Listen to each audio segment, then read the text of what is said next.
पाणी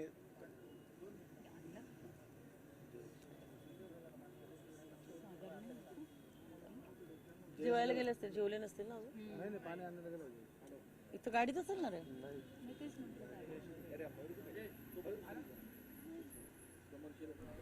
चला घ्या. पण पाहू शकतोय नाशिकमध्ये परपक्षीयांवरून भाजपात राडा झाला होता. त्यानंतर आता फरांदे पत्रकारांशी संवाद साधताना दिसत आहेत.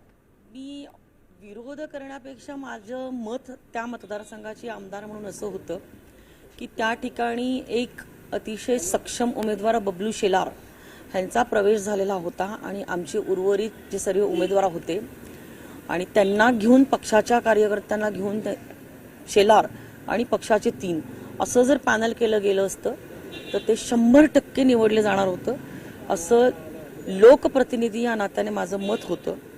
माझा अदरवाईज कोणाच्या पक्षाला कोणाचा पक्षप्रवेशाला विरोध करण्याचं कारण नाही.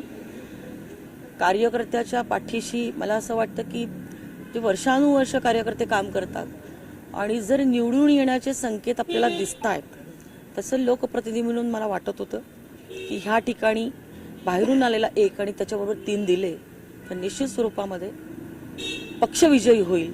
ह्याच्यासाठी मी आजची भूमिका मांडलेली होती.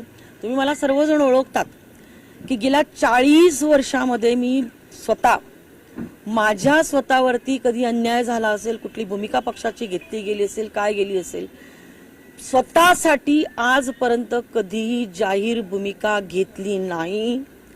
पक्षाची मी निष्ठावान कार्यकर्ती आहे आणि ती भूमिका मी कधीही घेणार नाही. परंतु सर्वांनीच नेते व्हायचं आणि प्रत्येकाने आपलं आपलं बघायचं. मग पक्षाच्या निष्ठावंत पदाधिकारी आणि कार्यकर्त्याला कोणी पाठबळ द्यायचं. त्यामुळे मी फक्त सकाळी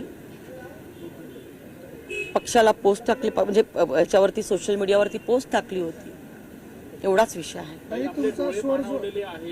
आपण गैवरून आलेला आहे. आपल्याला काय भावना आहे? एक कार्यकर्त्यांची सुद्धा आज तीच भावना होती तिथे कार्यालयात. नाही, गैवरून येण्याचं कारण महत्वाचं म्हणजे मी एक अतिशय सामान्य कार्यकर्ती आहे आणि माझ्या डोळ्यासमोर जर कार्यकर्त्यांना बळी दिला जात असेल तर हे काही बरोबर मला वाटलं नाही.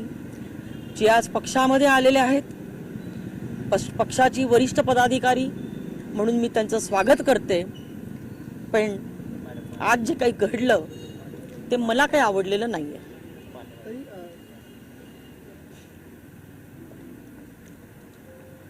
सगळ्याच्या निमित्ताने तुम्हाला कोंडीत पकडण्याचा प्रयत्न केला गेला पक्षातल्या काही लोकांकडून आणि म्हणून अशा पद्धतीचं हे सगळं समोर येताना दिसतंय का? मला कोणी कोंडीत पकडत असेल, ज्यांना पकडायचं असेल त्यांनी मला जरूर पकडावं. मी त्याला कशालाही घाबरत नाही.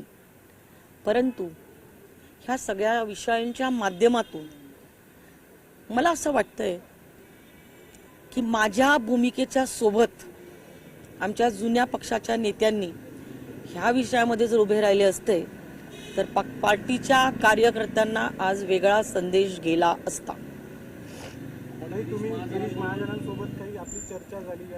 मी गिरीश महाजन साहेबांवरती अजिबात नाराज नाही.